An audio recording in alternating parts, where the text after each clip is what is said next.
Hello student, good morning. हम पिछले दो वीडियो से हम सांप्रदायिकता के बारे में पढ़ रहे थे। यानी कि ये जो चैप्टर है आपका, ये फर्स्ट चैप्टर है जो जातिवाद और सांप्रदायिकता वाला चैप्टर है। इसको हम पिछले वाले वीडियो से पढ़ रहे थे। आज इस वीडियो में हम सांप्रदायिकता के बारे में पढ़ेंगे। सांप्रदायिकता कैसे, किस प्रकार से उसको दूर किया जा सकता है, सांप्रदायिकता को रोकने के क्या उपाय हो सकते हैं, तो इन सभी के बारे में पढ़ेंगे। इससे पहले आपको नववर्ष की हार्दिक शुभकामनाएं। ये जो आज आपका नया साल का फर्स्ट वीडियो है, तो आपको और आपके परिवार को नव वर्ष की हार्दिक शुभकामनाएं। साथ ही साथ आपको ये भी बता दें, अगर आपने अभी आपके स्कूल के यूट्यूब चैनल को सब्सक्राइब नहीं किया है तो आप अपने यूट्यूब के चैनल को भी सब्सक्राइब करें। साथ में बेल आइकन को आप जरूर से ऑन करें, इससे आपको आने वाले वीडियो की नोटिफिकेशन आपको सबसे पहले प्राप्त हो सकेगी। आपका अपना यूट्यूब चैनल है स्कूल का ये, तो आप जो भी इस स्कूल के चैनल पर वीडियो देखते हैं, आप उन वीडियो को लाइक करें और शेयर भी करें। तो शुरू करते हैं। सांप्रदायिकता किसे कहते हैं, सांप्रदायिकता के क्या अर्थ हो सकते हैं, कौन कैसे किस प्रकार सांप्रदायिकता बढ़ती है भड़कती है, तो इन सभी के बारे में बात करते हैं। सांप्रदायिकता, तो शुरू करें। सांप्रदायिकता का अर्थ, कम्युनिज्म, यानी कि सांप्रदायिकता किसे कहते हैं, अर्थ और परिभाषा, यानी कि डेफिनेशन, मीनिंग एंड डेफिनेशन, अर्थ और परिभाषा। जब एक धार्मिक समूह या समुदाय समझकर बूझकर अपने को अलग वर्ग मानकर धार्मिक सांप्रदायिकता यानी कि धार्मिक संस्कृति भेदों के आधार पर अपने लैंगिक हितों की भिन्नता को रेखांकित करता है। वह अपनी मांगों को राष्ट्रीय और सामाजिक समझौते से अधिक प्राथमिकता देता है, तो उसे सांप्रदायिकता कहा जाता है। विसेंट स्मिथ के अनुसार एक सांप्रदायिक व्यक्ति या समूह वह है जो प्रत्येक धार्मिक और भाषाई समूह को एक ऐसी पृथक सामाजिक तथा राजनीतिक मानता है जो अन्य हितों या समुदायों से पृथक होते हैं, उनके विरोधी भी हो सकते हैं। ऐसे ही व्यक्तियों के विचारों को सांप्रदायिक कहा जाता है। कहने का आशय है कि एक ऐसा व्यक्ति जो क्या है, अपने धर्म को श्रेष्ठ मानता है। एक ऐसा समुदाय या व्यक्ति हो सकता है जो अपने धर्म को, अपनी संस्कृति को अलग मानता है, और जो बाकी की जो संस्कृतियां हैं, बाकी के जो धर्म हैं, उनको वो क्या समझता है, गलत मानता है, और अपनी मांगों को मनवाने के लिए राष्ट्रीय स्तर पर और सामाजिक हितों पर वो प्राथमिकता देता है। तो उस ऐसे व्यक्ति को हम सांप्रदायिकता कहते हैं। सांप्रदायिक संगठनों का उद्देश्य क्या होता है, शासकों के ऊपर दबाव डालकर अपने सदस्यों के लिए अधिक सत्ता, प्रतिष्ठा, राजनीतिक अधिकार प्राप्त करना होता है।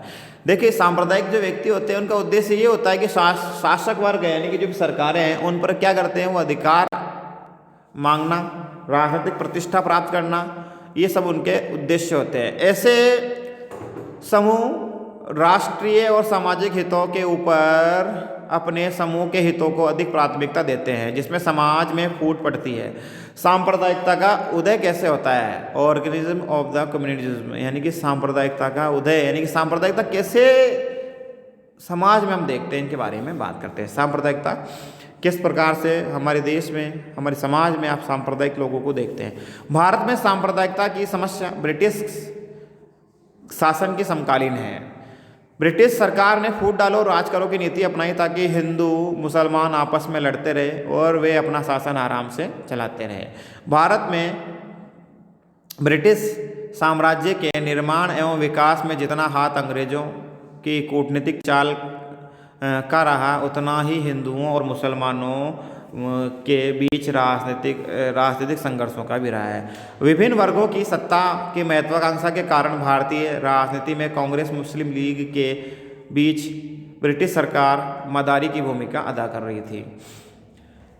मेहता और पटवर्धन अंग्रेजी शासकों ने अपने आप को हिंदू मुसलमानों के बीच में खड़ा करके ऐसे सांप्रदायिक त्रिभुज की रचना की, त्रिभुज का निश्चय किया जिसके आधार वे स्वयं भी रहे। ब्रिटिश सरकार की नीतियों के कारण भारत में सांप्रदायिकता बढ़ती गई।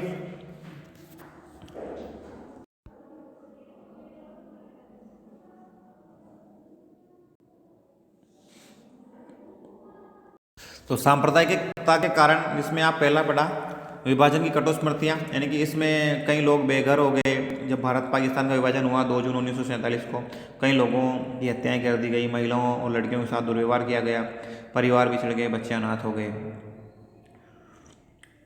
तो इस तरीके से ये मानसिकता का कारण भी क्या है, सांप्रदायिकता बढ़ती है। दूसरा जो है वो राजनीतिक दलों द्वारा निहित स्वार्थों के लिए पृथक्करण की भावना, यानी कि अपने आप को अलग रखने की भावना, ये भी है। स्वतंत्रता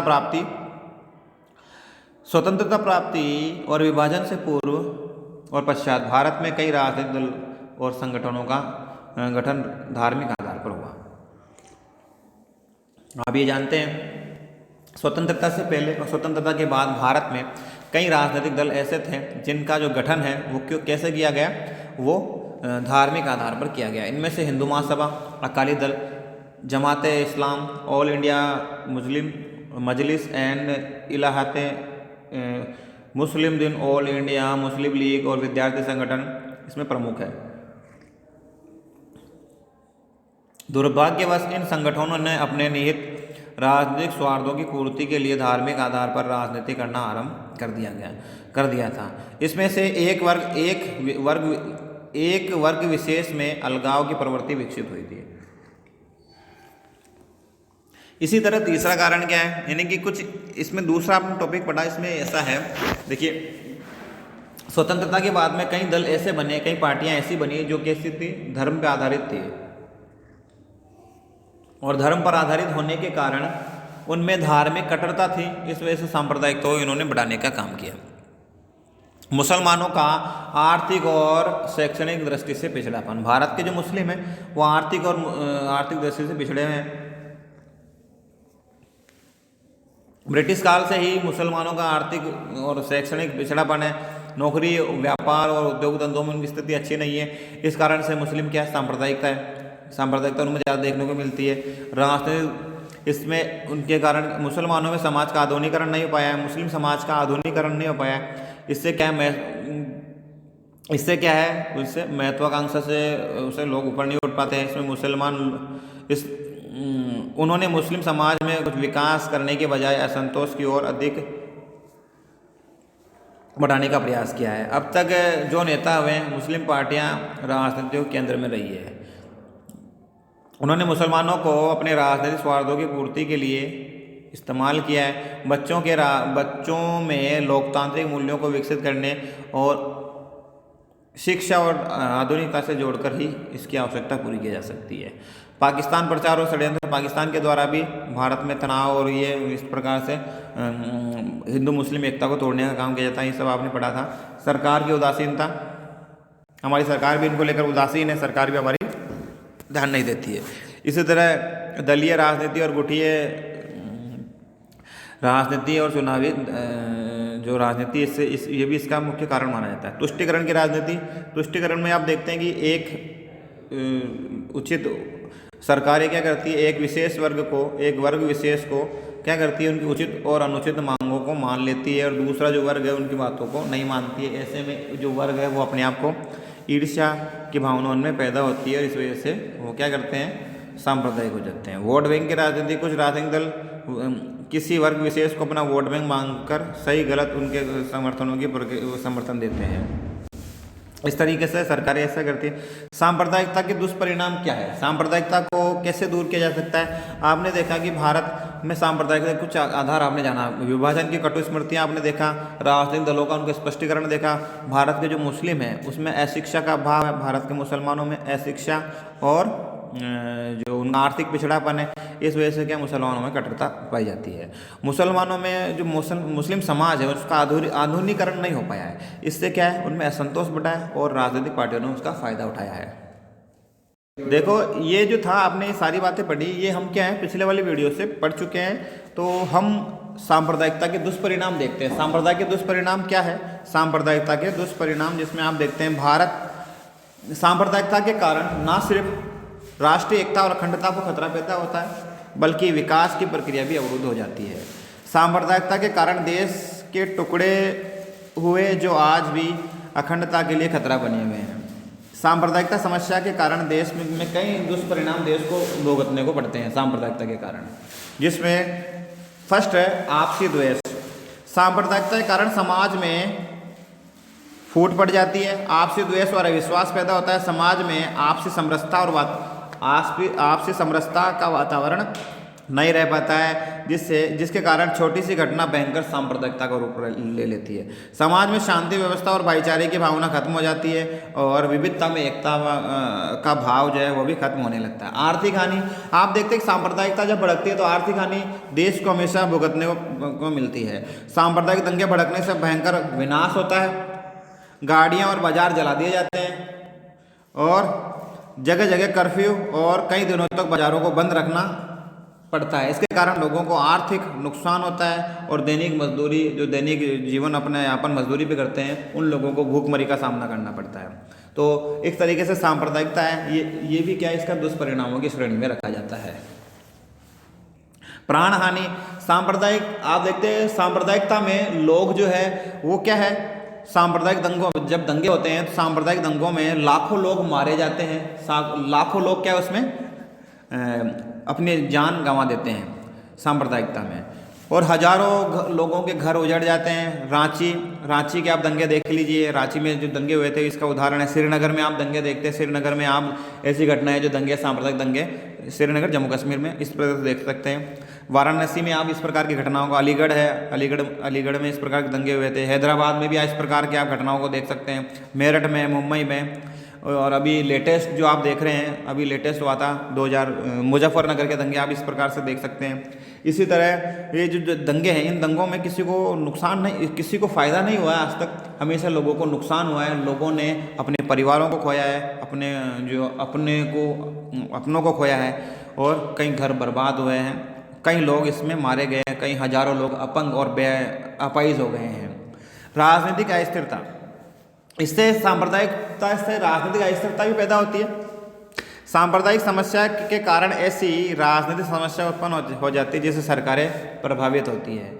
अस्थायी सरकार स्थायी जो विकास के कार्य है वो नहीं कर पाती है। अस्थायी जो सरकारें होती है वो विकास के कार्य नहीं कर पाती है। सरकारें अधिकतर क्या है, अगर ऐसे दंगे होते हैं तो सरकारों का अस्तित्व भी खतरे में पड़ जाता है। जो गठबंधन की सरकारें होती हैं, उन्हें जो ये दंगों को समर्थन करती है, उनका समर्थन होता है उस सरकार को, तो ऐसे में वो सरकारें क्या करती है, अपना समर्थन वापस लेने के लिए सरकार पर दबाव बनाती है। अगर वो समर्थन वापस ले लेते हैं तो क्या होता है, सरकारें गिर जाती है और विकास के कार्य अवरुद्ध हो जाते हैं। वर्तमान में आप देखते हैं भारत में, जो भारत के प्रधानमंत्री है नरेंद्र मोदी, उसकी सरकार जो है, उनकी सरकार वो गठबंधन की सरकार नहीं है, वो स्पष्ट बहुमत वाली सरकार है। तो ऐसे में हमारे देश में अभी आप देखते हैं कि शांतिपूर्ण वातावरण बना हुआ है। नरेंद्र मोदी की जो सरकार है तब से बनने के बाद आज तक भारत में सांप्रदायिक दंगे नहीं हुए हैं, क्योंकि स्पष्ट सरकार है, भारत की स्पष्ट बहुमत की सरकार है। इस वजह से यहाँ पर क्या है, किसी भी राजनीतिक दलों को फायदा नहीं हुआ है संप्रदाय को लेकर। जबकि जो गठबंधन की सरकार होती है उसमें क्या है, सरकारें दूसरे जो पार्टियाँ होती है उनके अस्तित्व पर टिकी रहती है। अगर उनमें से कोई भी पार्टी अपना समर्थन वापस ले लेती है तो ऐसे में क्या है, सरकार को इस्तीफा देना पड़ता है। हम किसी भी पार्टी विशेष की बात नहीं कर रहे हैं, हम स्पष्ट बहुमत की बात कर रहे हैं। ठीक है, इन बातों को ध्यान रखेंगे। राष्ट्रीय एकता में बाधा, राष्ट्रीय एकता में बाधा होता है जिस देश में अगर बार बार सांप्रदायिक दंगे होते हैं, लड़ाई झगड़े या हर चीज़ पर जो राष्ट्रीय भावना है उनको ठेस पहुंचती है, तो ऐसे में क्या है, उन देश के नागरिकों में क्या है, राष्ट्रीय एकता प्रभावित होती है। बहुसंख्यक सांप्रदायिकता स्वयं को राष्ट्रवाद के छद्म रूप में पेश करने का प्रयास करते हैं। जो अगर किसी देश में अगर बार बार ऐसी स्थिति आती है तो बहुसंख्यक लोग हैं, यानी जिस देश में जिस धर्म को मानने वाले लोग ज़्यादा हैं, तो वो अपने आप को क्या करते हैं, अपने आप को छद्म के रूप में, यानी कि वो सर्वा राष्ट्रवाद के रूप में पेश करने का प्रयास करते हैं। जैसे मान लेते हैं पाकिस्तान में इस्लाम धर्म के मानने वाले लोग ज़्यादा है, तो वो क्या करते हैं, अपने आप को, जो अल्पसंख्यक लोग हैं उनका वो शोषण करने में लगे रहते हैं और अपने आप को सर्वा घोषित करने का प्रयास करते हैं। तो भारत में स्थिति इसी प्रकार से, भारत में जो हमारे देश में जो है 84% लोग हिंदू है, तो वो भी क्या है, अपने आप को राष्ट्रवाद के रूप में पेश करने का प्रयास करते हैं, छद्म रूप में रखने का प्रयास करते हैं। ऐसे में जो अल्पसंख्यक लोग हैं वो अपने आप को असुरक्षित महसूस करते हैं ऐसी स्थिति में, और उनका अस्तित्व खतरे में रहता है। जो अल्पसंख्यक लोग रहते हैं वो अलगाववादी विचारधारा के बन जाते हैं और उनमें सांप्रदायिकता की भावना पनपती है। राष्ट्रीय एकता के लिए इन दोनों से सावधान रहने की आवश्यकता है। किसी भी धर्म को इस प्रकार की भावना को, विचारों को त्याग करना चाहिए। राष्ट्रीय सुरक्षा से खतरे में पड़ती है, आप जानते हो, सांप्रदायिकता से राष्ट्रीय सुरक्षा खतरे में पड़ती है, आपने ये पढ़ लिया था। और उद्योगों जो औद्योगिक व्यापारिक प्रतिष्ठान है उनमें बाधा पहुंचती है। देश का औद्योगिक और व्यापारिक विकास, शांति व्यवस्था, इनके कारण क्या रुक जाता है। अशांति और शांति के वातावरण में पूंजीपति अपना धन नहीं लगाएगा। कि जिस देश में अगर लड़ाई झगड़े या सांप्रदायिक दंगे होते हैं तो कोई भी व्यापारी या बड़ी कंपनियां हैं वो उस देश में पैसा नहीं लगाएगी, क्योंकि वहाँ पर असुरक्षित वो अपने आप को महसूस करते हैं। ऐसे में जो देश है वो कई वर्ष पीछे चला जाता है। तो ये सब सांप्रदायिकता के परिणाम थे। अब बात करते हैं सांप्रदायिकता को रोका कैसे जाए। सांप्रदायिकता को रोकने के लिए सरकार को हमेशा सदैव इस बात का ध्यान रखना चाहिए क्या कि उनके द्वारा ऐसा कोई कार्य नहीं किया जाए जिससे सांप्रदायिकता को प्रोत्साहन मिले। पहली बात, समानता के संबंध में आदर्शों की बातों को ध्यान में रखने के बजाय उनको क्रियान्वयन करने में प्रयास करना चाहिए। सरकारों को हमेशा ही बोलना नहीं चाहिए कि हम सांप्रदायिक हैं, हम ऐसा करेंगे, हम धर्मनिरपेक्ष हैं। यानी धर्मनिरपेक्षता को लागू करना चाहिए। कहने से हम सांप्रदायिक नहीं होंगे, हम कहने से हम न्यूट्रल नहीं हो सकते। भारत देश अपने आप, हम कहते हैं कि हम सांप्रदायिक है, भारत एक ऐसा देश है जो धर्म के मामले में न्यूट्रल है, यानी कि सभी देशों का सम्मान करता है, सभी धर्मों का आदर करता है। लेकिन हम इनको वास्तविकता से लागू करें तो भारत क्या है, विश्व के सभी देशों में से अपने आप में एक सांप्रदायिक देशों में सर्वोच्च देश बन सकता है। शिक्षा में शाश्वत एवं आध्यात्मिक मूल्यों को शामिल किया जाए। जो शिक्षा में नैतिक मूल्य हैं, आध्यात्मिक मूल्यों को शामिल किया जाए। भारत एक धर्मनिरपेक्ष राज्य है, इसको सभी लोगों को अच्छी तरीके से इस बात की शिक्षा दी जाए। धर्म विशेष की शिक्षा के स्थान पर देशभक्ति और राष्ट्रीयता की शिक्षा दी जाए लोगों को। धर्म की शिक्षा के मुकाबले में लोगों को देशभक्ति की और राष्ट्रीय भावना की शिक्षा दी जाए, जिससे लोगों में देश के प्रति प्रेम और सहानुभूति उन्हें मिले। धर्म के आधार पर किसी भी धार्मिक वर्ग को किसी रियायतें नहीं दी जाए। किसी भी धर्म को किसी भी प्रकार की रियायतें या छूट नहीं दी जाए जिससे अन्य धर्मों के लोगों में ईर्ष्या की भावना पैदा हो। धर्म और जाति के आधार पर किसी भी व्यक्ति में अगर तनाव होता है तो उसे बंधुत्व या आपस की भावना से सरकार को क्या करना चाहिए, सुलझाने का प्रयास करना चाहिए। अल्पसंख्यकों के मन में असुरक्षा का भाव पैदा हो, सरकार को ऐसी व्यवस्था करनी चाहिए कि उनको अधिक से अधिक अवसर मिले। सरकार को चाहिए कि अल्पसंख्यक जो लोग हैं वो अपने आप को असुरक्षित महसूस कर रहे हैं तो उनके लिए व्यवस्था करनी चाहिए। उनको ये विश्वास दिलाना चाहिए कि उस देश में जहाँ वो रह रहे हैं वो असुरक्षित नहीं है, सुरक्षित नहीं है। सुरक्षित है, किस प्रकार सरकार उनको सुरक्षित करने का प्रयास करे। सरकार हमेशा उनके साथ में है। सांप्रदायिकता का एक सबसे बड़ा कारण चुनावी राजनीति है। राजनीतिक दल चुनावों का फायदा उठाने के लिए सांप्रदायिकता को बढ़ावा देते हैं और इसका कड़ा प्रतिबंध होना चाहिए। जो लोग चुनाव में आप देखते हैं, अगर कोई भी दल जातिवाद को लेकर या किसी धर्म विशेष को लेकर लोगों को अपनी ओर अट्रैक्ट करने का प्रयास करता है तो ऐसे में चुनाव आयोग को चाहिए कि ऐसे लोगों को लाइफ टाइम क्या करना चाहिए, अयोग्य घोषित कर देना चाहिए। भारत एक धर्मनिरपेक्ष राज्य है और किसी भी राजनीतिक पार्टी या दल को धर्म के आधार पर, जाति के आधार पर सहारा लेकर चुनाव जीतने का प्रयास नहीं करना चाहिए। समय समय पर सांप्रदायिकता के आधार पर प्रतिनिधित्व मांगों को ठुकराना होगा। नागरिकों में राष्ट्रीय भावना को विकास करना होगा। तो ये सारी बातें हैं, तो आपने ये सभी को पढ़ा। तो अगले वाले वीडियो में हम अगला चैप्टर पढ़ेंगे जो है भाषावाद। अगला वाला चैप्टर जो है क्षेत्रवाद और भाषावाद, वो हम अगले वाले वीडियो से शुरू करेंगे। तो आज के लिए इतना ही, मिलते हैं फिर से नए वीडियो में। थैंक्स फॉर वॉचिंग, धन्यवाद।